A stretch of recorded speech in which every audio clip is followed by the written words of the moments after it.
just follow up on what is it exactly that you object to? I mean, I understand all the humanitarian and bloodshed that is ongoing and so on, but why do you object to the regime retaking eastern Aleppo? I mean, western Aleppo, or the larger part of Aleppo, lives in, I mean, relative peace and so on. The other towns that the regime has regained, life goes on relatively. So what is it that you object to, considering that, you know, a sizable number of Nusra and other terrorist groups that you consider terrorists are actually in eastern Aleppo? So why do you object to the regime regaining Aleppo? What we object to, Saeed, is the violence against the Syrian people, right, and infrastructure in Aleppo, and hospitals, first responders. What we object to is the violence. We want to see the violence end so that humanitarian aid can come in. And we want to see the resumption of political talks between the opposition and the regime.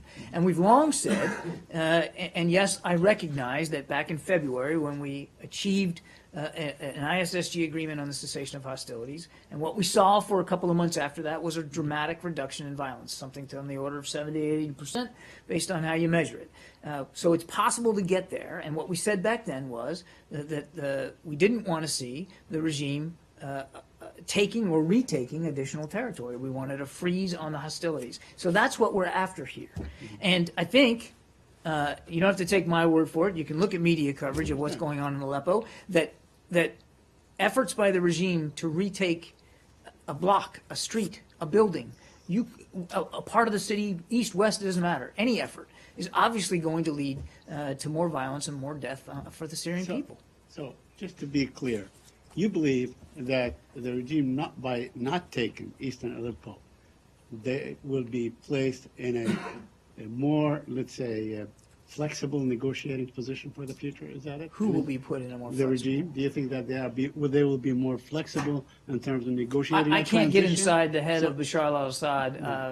I've seen, obviously, you know, that there are those who think that the continued siege of Aleppo is intended to provide more leverage at the negotiating table.